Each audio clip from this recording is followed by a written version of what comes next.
Hello friends, welcome to editorial analysis by simplified civil services. आज 15 फरवरी को total 3 article discuss किए जाएंगे। First article जो डिस्कस करेंगे वो है प्लेनली ऑन एमएसपी। ये आर्टिकल इंडियन एक्सप्रेस से लिया गया है। इसमें हम एक मेंस का क्वेश्चन तैयार करेंगे। Legal guarantee on MSP hurt farmer more than it benefits, comment. इस तरह का क्वेश्चन आपको 2024 मेंस में दिख सकता है। प्रोज एंड कॉन्स की बात करेंगे, जो लीगल गारंटी एमएसपी में डिमांड की जा रही है उसकी। नेक्स्ट आर्टिकल जो डिस्कस किया जाएगा वो है BAPS temple inaugurated by PM Modi in Abu Dhabi, features and significance. इस आर्टिकल में हम लोग जो अभी स्वामीनारायण टेम्पल बनाया गया है अबू धाबी में, उसके क्या फीचर्स हैं, क्या आर्किटेक्चर है, इन सारी चीज़ों पे चर्चा करेंगे। स्ट्रिक्टली प्री में आपको ये पूछा जा सकता है।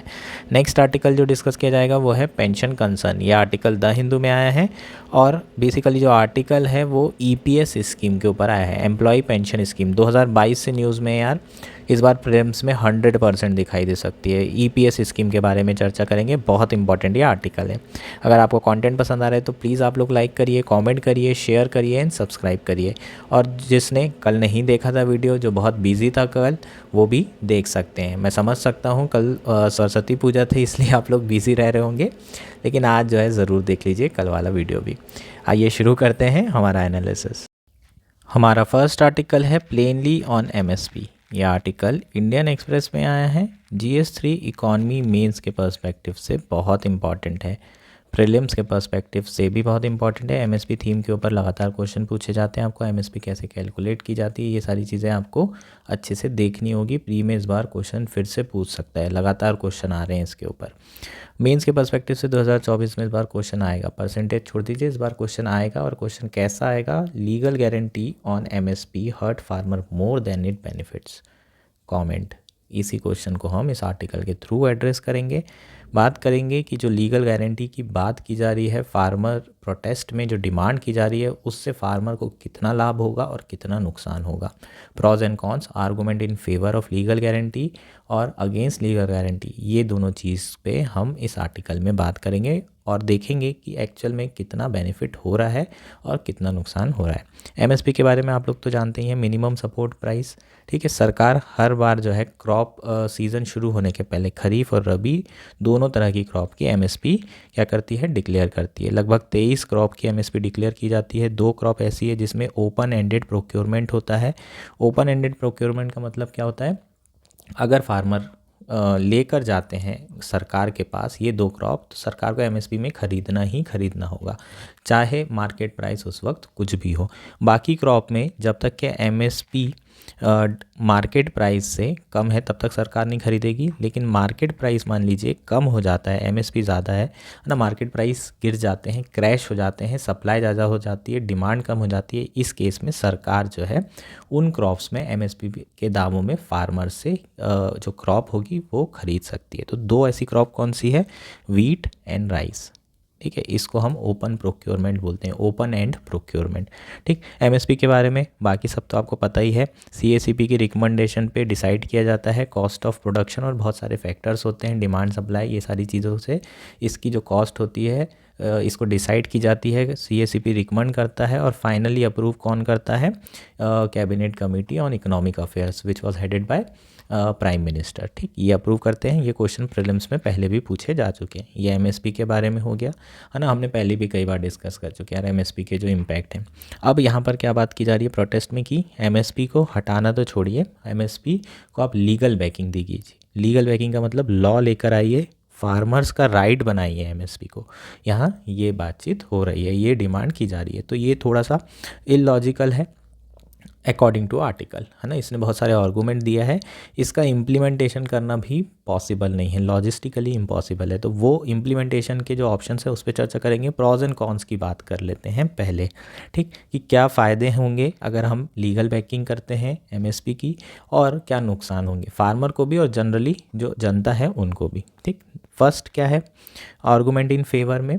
Financial security in case of market failure. मान लीजिए सप्लाई बहुत ज़्यादा बढ़ जाती है, डिमांड उतनी नहीं है, इस केस में बहुत ज़्यादा प्रोडक्शन होगा, डिमांड तो है नहीं, तो प्राइसेस क्या हो जाएंगे? गिर जाएंगे। कई बार मार्केट क्रैश हो जाता है, आपने देखा होगा सब्जियां सड़क पे पड़ी रहती है। इस केस में वो चीज़ों को, है ना, वो क्रॉप्स को जिसके लिए एमएसपी डिसाइडेड है उसको सरकार खरीद लेगी, क्योंकि मार्केट प्राइसेस क्रैश हो चुके हैं, एमएसपी से कम आ चुके हैं, तो सरकार को खरीदना पड़ेगा। तो एक तरीके से फाइनेंशियल सिक्योरिटी है फार्मर के लिए कि तुम प्रोडक्शन करो, तुम चिंता मत करो मार्केट की डिमांड और सप्लाई की, तुम अपना प्रोडक्शन करते रहो। उनका जो पैसा है एटलीस्ट कॉस्ट ऑफ प्रोडक्शन और कुछ मेहनत आना 50% के आसपास वो निकल जाएगा अगर एमएसपी उन्हें मिलेगा तो इसलिए वो गारंटी चाहते हैं कि एमएसपी हटना तो चाहिए नहीं और ऊपर से लॉ लेकर आइए। ठीक, अभी उसे एग्जीक्यूटिव तरीके से चलाया जा रहा है ना, सरकार की एक स्कीम तरीके से चलाया जा रहा है, उसे लॉ बैकिंग नहीं दी गई है।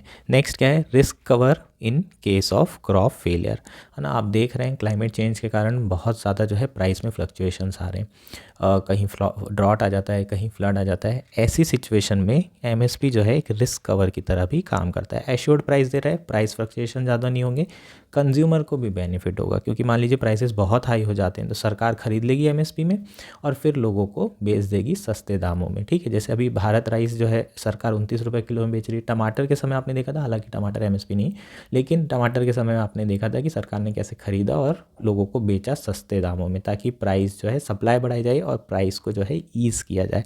तो फार्मर के लिए भी रिस्क कवर है और कंज्यूमर के लिए भी ये रिस्क कवर हो सकता है।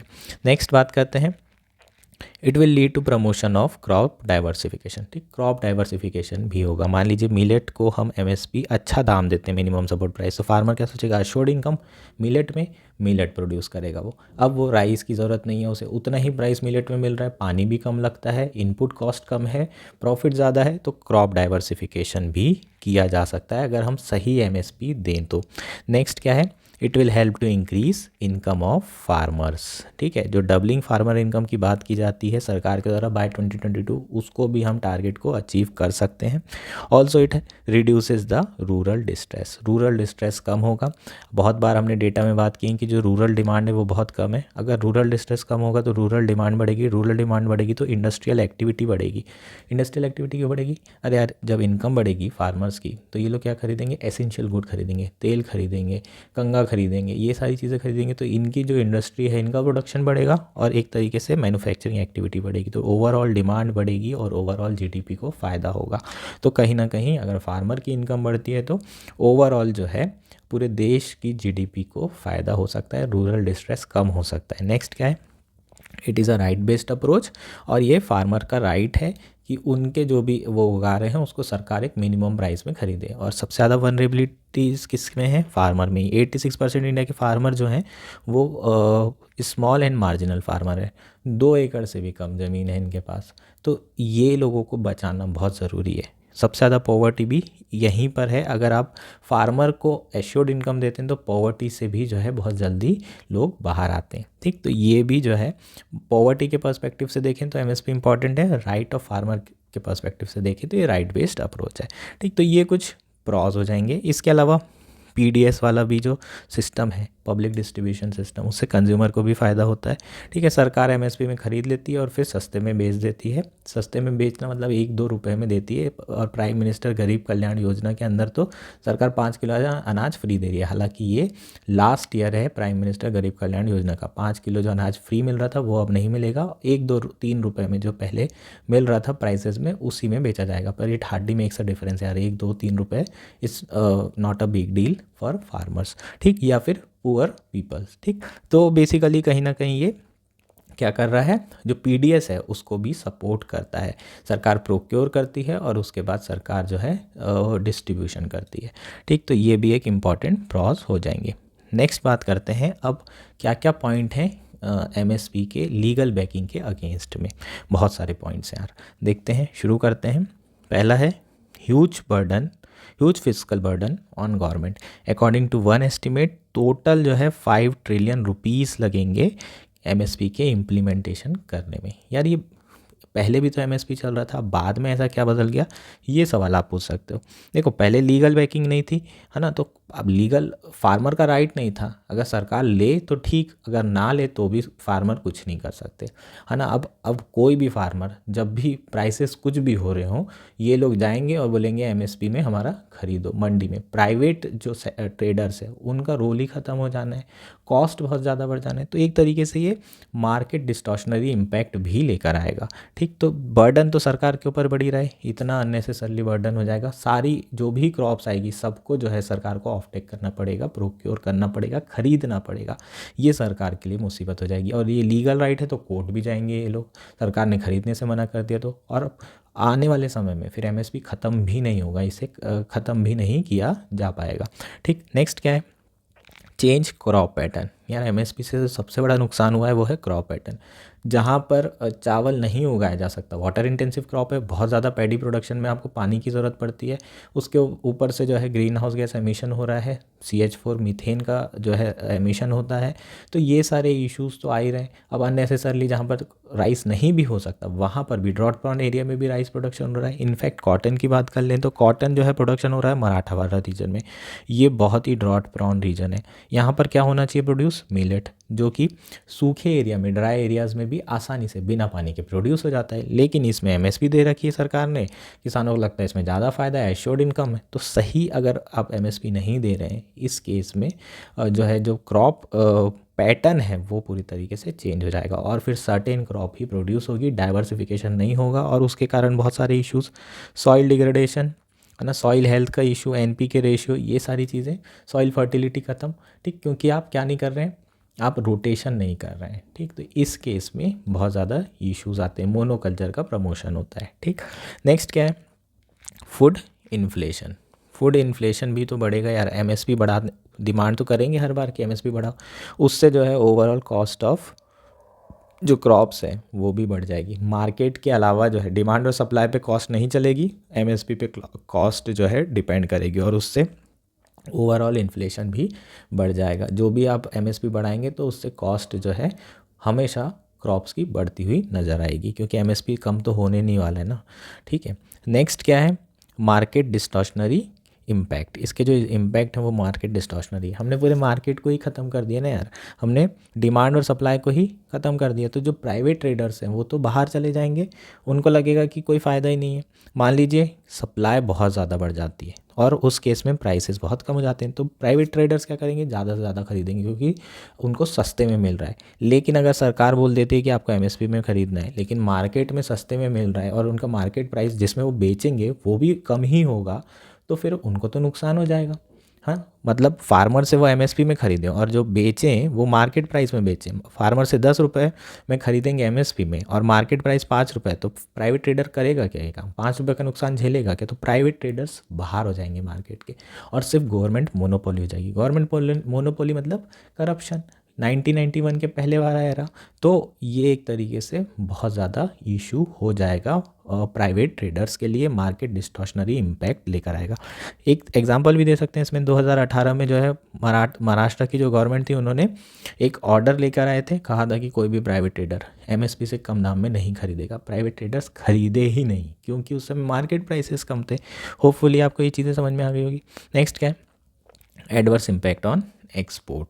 यार एमएसपी अगर ज़्यादा रहेगा इंटरनेशनल प्राइसेस से तो सारे के सारे फार्मर क्या करेंगे, इंडिया में ही बेचना चाहेंगे, सरकार को ही बेच देंगे। फिर सरकार को सारी चीज़ें स्टोर करके रखनी पड़ेगी, स्टोरेज का अलग दिक्कत है, स्टोरेज करने के लिए गोदाम नहीं है, जगह नहीं है, चीज़ें सड़ रही है और फिर सरकार जो है उसे कम दाम में बेचेगी, एमएसपी में ख़रीद के कम दाम में एक्सपोर्ट करेगी। फिर आप लोग बोलोगे कि यहाँ लोग भूखे मर रहे हैं, किसान गरीब आदमी, और सरकार जो है उसको बेच रही है वो भी कम दाम में, वो भी एमएसपी पे नुकसान में। तो ये सारी चीज़ें आएगी, ऐसी सारी प्रॉब्लम्स जो है फेस करना पड़ेगा।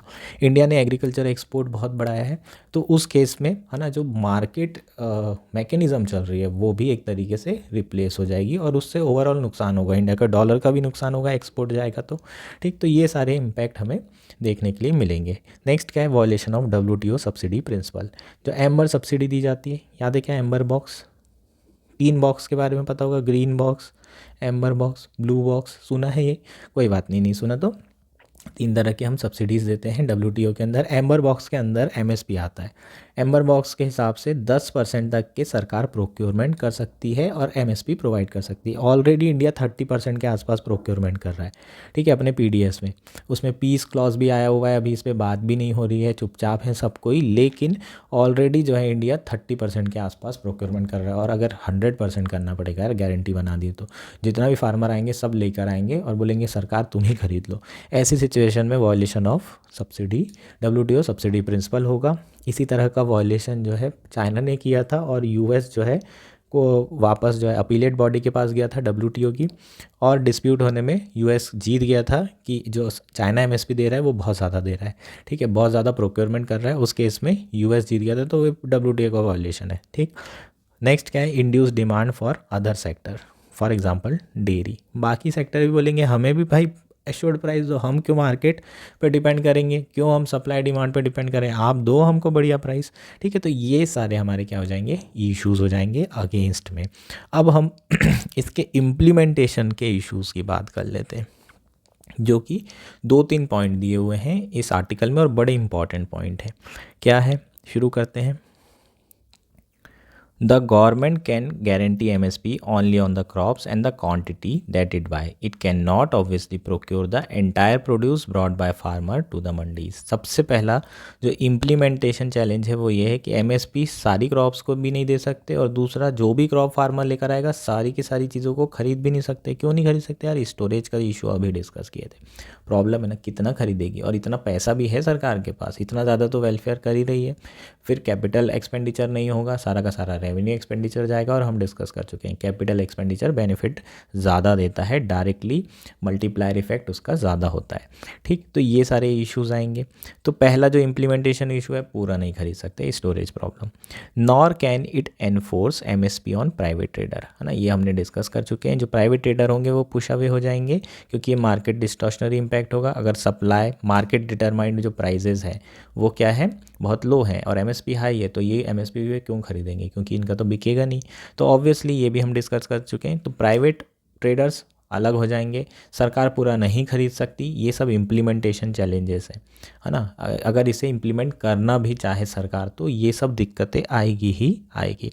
इसके अलावा एक ऑप्शन आप लोग बोल सकते हैं कि ऐसा करिए कि फार्मर जो है प्राइवेट ट्रेडर को बेच दे, जो उस समय मार्केट में रेट चल रहा है। मान लीजिए 100 रुपये रेट है और 120 रुपये एमएसपी है, तो क्या होगा, ये जो डिफरेंस है ये फार्मर के खाते में डाल दिया जाए तो बढ़िया रहेगा, विन विन फॉर ऑल। ऐसी सिचुएशन में विन विन तो होगा, आपको क्या नहीं करना पड़ेगा, प्राइवेट जो ट्रेडर हैं वो भी पुश अवे नहीं होंगे, वो भी अपना मार्केट में रहेंगे, वो भी मार्केट में बेचेंगे। और दूसरा जो स्टोरेज इशू है, डिस्पोजल इशू है, वो भी नहीं आएगा। सरकार को प्रोक्योर ही नहीं करना पड़ रहा है, कौन कर रहा है, प्राइवेट ट्रेडर ही कर रहा है। सरकार को सिर्फ पैसा जो है लगेगा, वो भी डिफरेंस देना पड़ेगा, पूरा पैसा देना भी नहीं पड़ेगा। लेकिन इसमें भी बहुत बड़ा इशू है, क्या है यार, इसमें करप्शन होने के चांसेस बहुत ज़्यादा हैं। कैसे चांसेस हैं, मान लीजिए 100 रुपये उस समय मार्केट रेट था, ठीक, या 100 रुपये नहीं था, 120 रुपये ही था, ठीक, 120 रुपये एमएसपी थी और 120 रुपये मार्केट रेट था। अब प्राइवेट सेक्टर वाला जो ट्रेडर होगा वो क्या करेगा, किसान के साथ कोलूजन करेगा, बोलेगा भाई आओ 60 घाट कर लेते हैं, आप हमें ऐसा करो 100 रुपये में बेच दो, हम आपको 100 की रसीद दे देते हैं, और सरकार से 20 रुपये ले लेना।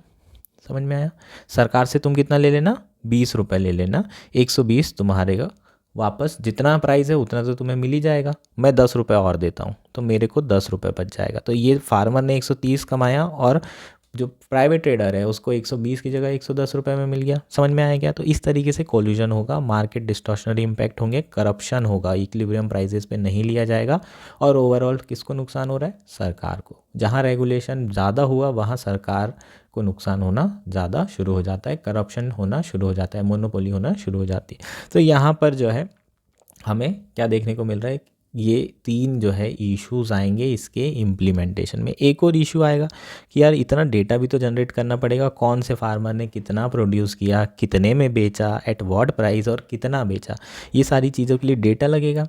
और डेटा जो है मैनिपुलेट किया जा सकता है, ठीक है। और ये सारा डेटा रखेंगे कैसे, कैसे किया जाएगा, इतना सारा डेटा को हैंडल, अलग इशू है वो, साइबर सिक्योरिटी वाला इशू अलग आ जाएगा। फिर प्राइवेसी कंसर्न भी बोलेंगे लोग, तो वो एक अलग डोमेन हो जाएगा।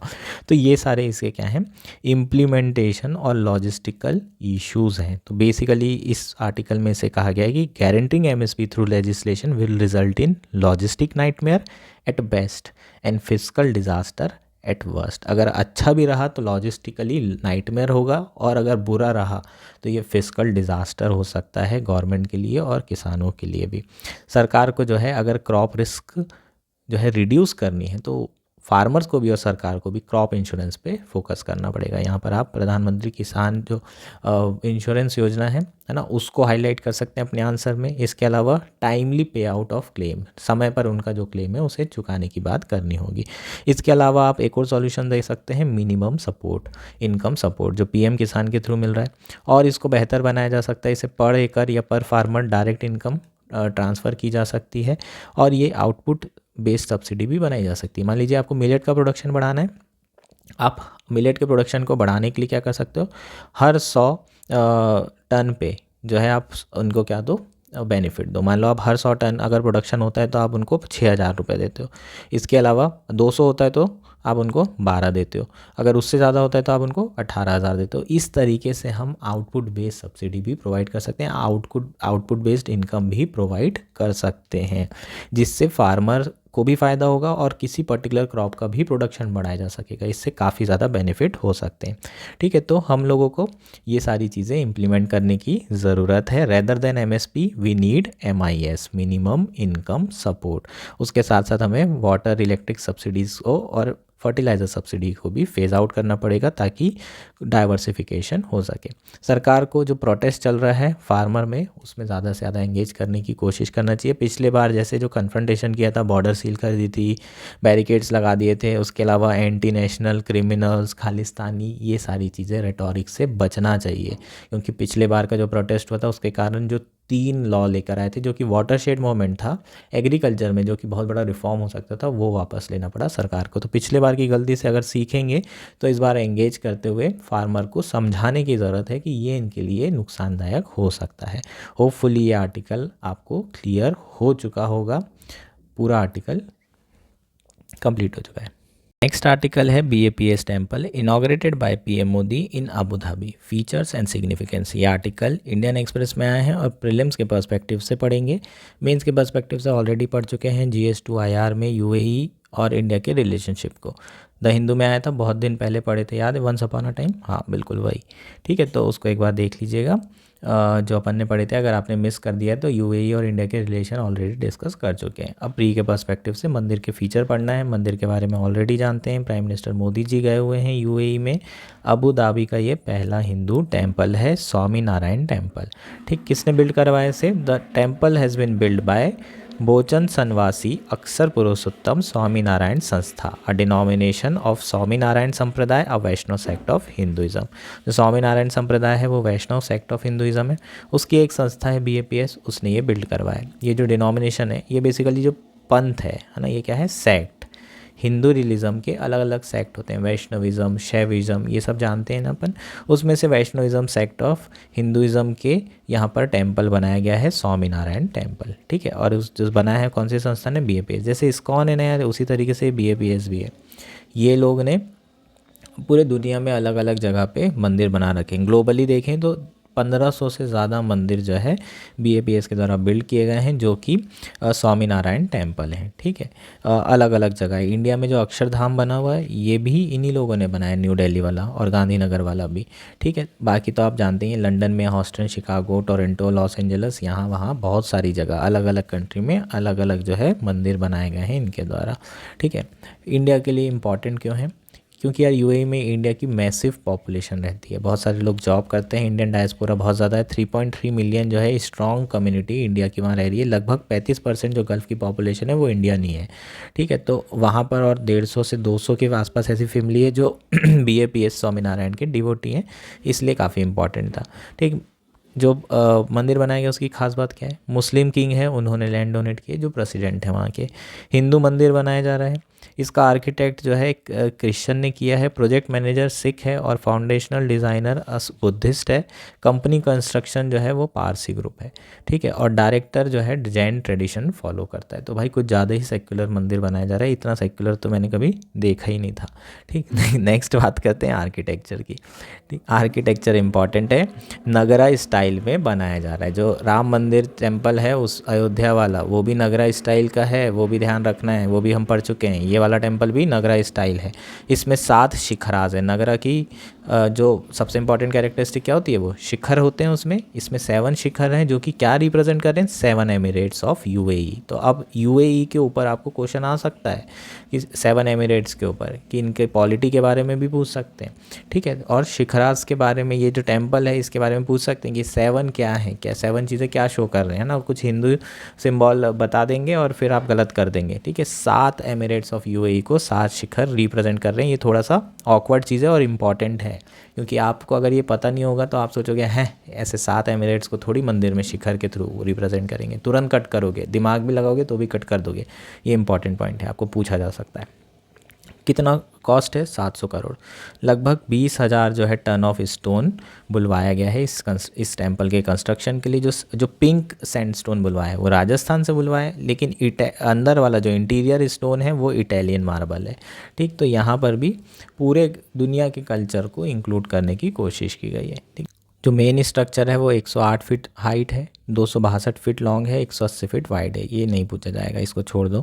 जो मेन चीज़ इसमें पूछ सकते हैं वो है it has 2 central dome, dome of harmony and dome of peace. ये क्या सिंबल कर रहे हैं, ह्यूमन कोएग्जिस्टेंस। अलग अलग रिलीजन के लोग साथ में आसानी से रह सकते हैं, अलग अलग लैंग्वेज के लोग साथ में रह सकते हैं, ठीक है, अलग अलग लैंग्वेज बोलने वाले। तो डाइवर्सिटी यहाँ पर शो की जा रही है, सेक्युलरिज्म दिखाने की कोशिश की जा रही है।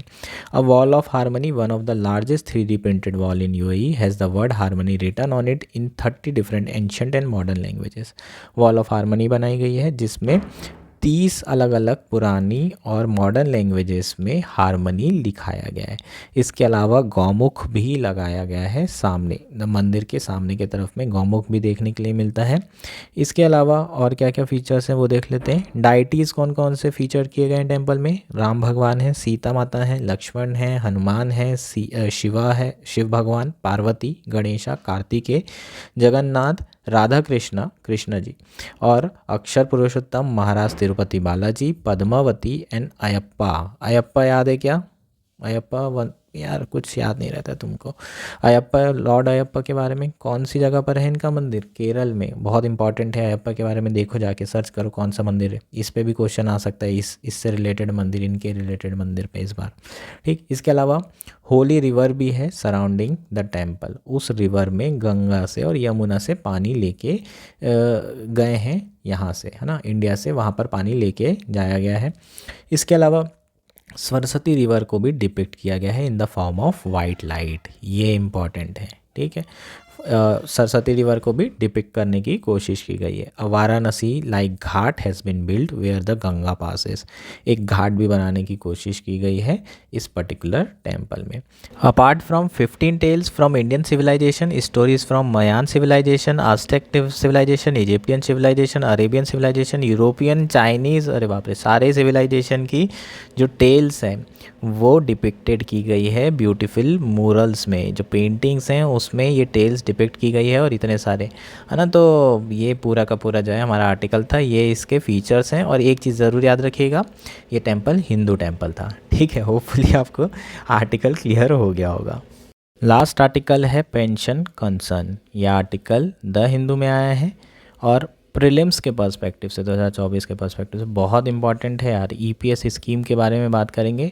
एज सच आर्टिकल उतना इंपॉर्टेंट नहीं है, लेकिन एम्प्लॉय पेंशन स्कीम 2022 से न्यूज़ में है। सुप्रीम कोर्ट की वर्डिक्ट आई थी, उसके बाद से लगातार न्यूज़ में चल रही थी। पिछले बार आई नहीं, काफ़ी हॉट थी, इस बार आ सकती है, क्योंकि सोशल सिक्योरिटी स्कीम बहुत इंपॉर्टेंट होती है। यूपीएससी में बहुत बार पूछी गई है। एनपीएस आ चुका है, याद है क्या। इसके अलावा भी बहुत सारी पेंशन स्कीम पूछी जा चुकी है। किसान से रिलेटेड क्रॉप इंश्योरेंस स्कीम पूछी, तो इंश्योरेंस वाली स्कीम्स बहुत पूछी जा रही है। सोशल सिक्योरिटी, पेंशन से रिलेटेड चीज़ें बहुत पूछी जाती है। तो इम्पॉर्टेंट टॉपिक है, न्यूज़ में बहुत था पिछले साल, अब भूल चुके हैं सब लोग, इसलिए इस बार क्वेश्चन 100% चांसेस है आ जाए। ठीक, एम्प्लॉय पेंशन स्कीम है क्या, इसे समझ लेते हैं। ठीक है, ये कौन एडमिनिस्टर करता है, ईपीएफओ एडमिनिस्ट्रेट करता है। ये ईपीएफओ के बारे में जानकारी होगी सभी को, है ना। एम्प्लॉय प्रोविडेंट फंड ऑर्गेनाइजेशन 1952 में एक्ट बनाया गया था, employ provident fund and miscellaneous provision act 1952। उसी के अंदर इस संस्था को क्या किया गया है, इस्टेब्लिश किया गया है। ये स्टैच्यूटरी बॉडी है अंडर लेबर मिनिस्ट्री, ये याद रखना है, ऐसी चीज़ें आपको प्रीलिम्स में आ सकती है। ठीक, ये सारी चीज़ें नोट डाउन भी कर सकते हो। तो ये कौन एडमिनिस्टर कर रही है स्कीम, ईपीएफओ। कब आई है, 1995 में। बेसिक इसका पर्पस क्या है, जो ऑर्गेनाइज सेक्टर है उसके एम्प्लॉयज़ को पेंशन प्रोवाइड करना। आर्टिकल में बात की गई है कि मिनिमम पेंशन 1000 रुपये है, इसको डबल करने की ज़रूरत है ना, वही सब लिखा हुआ है। और मैक्सिमम जो इसमें पेंशन है वो 15,000 रुपये तक मिल सकती है। 2014 में अमेंडमेंट किया गया था, उस समय सीलिंग 6,500 थी, उसको बढ़ा करके 15,000 कर दी गई है। मैक्सिमम आपको 15,000 तक पेंशन इसमें मिल सकती है। ठीक, आपको पेंशन कब मिलेगी, जब आप रिटायर हो जाओगे। 58 की एज में आपकी रिटायरमेंट जो है होने की बात यहाँ पर की गई है। ठीक है, तो ये बेसिक चीज़ें अपनी हो जाएगी। इसके अलावा एक और चीज़ इंपॉर्टेंट है, अगर 50 से 57 साल की उम्र में भी आप जॉब छोड़ देते हैं तब भी आपको पेंशन मिलेगी यार। ऐसा नहीं है कि पेंशन नहीं मिलेगी, थोड़ी कम मिलेगी, रिड्यूस्ड मिलेगी, लेकिन मिलेगी ज़रूर। ठीक है, नेक्स्ट क्या है, employees who are member of EPFO automatically become member of EPS, है ना। जो भी ईपीएफओ में कंट्रीब्यूट कर रहे हैं वो ऑटोमेटिकली ईपीएस स्कीम के मेंबर बन जाएंगे। इसमें होता क्या है, इसमें बोथ एम्प्लॉयर मतलब जिसने आपको नौकरी पे रखा है, और आप क्या हो, एम्प्लॉय, दोनों कंट्रीब्यूट करते हैं अपनी मंथली सैलरी का। मंथली सैलरी में किसका, बेसिक जो सैलरी है और डियरनेस अलाउंस है, जो महंगाई भत्ता मिलता है उसके साथ आपकी जो फाइनल सैलरी बनती है उसका 12% एम्प्लॉय कंट्रीब्यूट करते हैं एम्प्लॉय प्रोविडेंट फंड में। ये आपको याद रखना है, ईपीएफ जो फंड है उसमें जो है ये 12% कॉन्ट्रीब्यूशन जाता है। किसका, जो एम्प्लॉय है उसकी सैलरी का। 12% कौन देता है, एम्प्लॉय। 12% कौन देता है, एम्प्लॉयर। दोनों देते हैं यहाँ पर जो उसकी सैलरी होती है। ये इंपॉर्टेंट पॉइंट है। EPF mandatory for employ whose salary is less than 15,000। ऐसा नहीं है कि इसके ऊपर की सीलिंग वाले एम्प्लॉयज़ जो है कंट्रीब्यूट नहीं कर सकते, दे कैन ऑल्सो कंट्रीब्यूट। तभी ये जो 15,000 की पेंशन सीलिंग की गई है ये इन्हीं लोगों के लिए की गई है जिनकी इनकम बढ़ते चली गई है। मान लीजिए आपने शुरुआत में 6,000 इनकम थी, फिर बढ़ी 8,000, 10,000, आप ईपीएफओ करते जा रहे हैं, फिर आपकी इनकम 20,000 हो गई, तब भी आपका ईपीएफओ कटेगा। ऐसा नहीं होगा कि अब आपकी 15 से ज़्यादा हो गई तो अब नहीं कटेगा, अभी भी कटेगा। और ऐसे लोगों के लिए ही जो सीलिंग है मैक्सिमम पेंशन की वो 15,000 2014 के अमेंडमेंट में की गई है। इंपॉर्टेंट पॉइंट है, इन सारी चीज़ों को आपको याद रखना है, आपको पूछा जा सकता है। ठीक है, इसके अलावा जो एम्प्लॉयर का शेयर होता है वो 12% होता है ना, ईपीएफओ फंड में। अब उसमें से 8.3% डाइवर्ट कर दिया जाता है ईपीएस में, एम्प्लॉय पेंशन स्कीम में।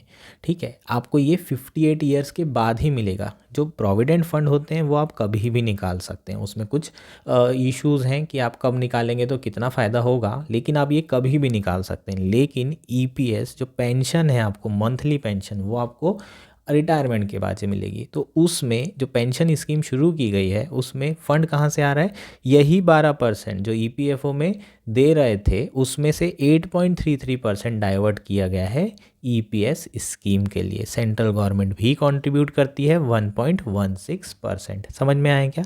तो ये बेसिकली हमारी ईपीएफओ जो स्कीम है उसी का पार्ट है ईपीएस, है ना। और जो एम्प्लॉयर के 12% कंट्रीब्यूशन होता है ईपीएफओ में, उसका 8.33% हम डाइवर्ट कर देते हैं। पीएफ को आप जानते हैं कभी भी बाहर निकाल सकते हैं, लेकिन जो ईपीएस है मंथली पेंशन मिलेगी आपको ईपीएस के अंदर, वो आपको रिटायरमेंट के बाद ही मिलेगी। ये चीज़ें इंपॉर्टेंट है।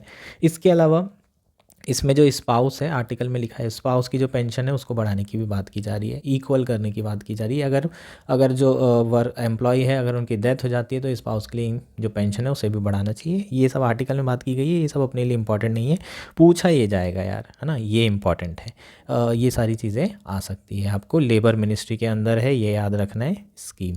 ठीक, ये आर्टिकल था। That's it for today, thank you. कल यार थोड़ा हो सकता है लेट हो जाए, कल मैं थोड़ा सा बिज़ी हूँ तो हो सकता है कि आर्टिकल शाम तक भी मैं डालूँ। ठीक है, ओके।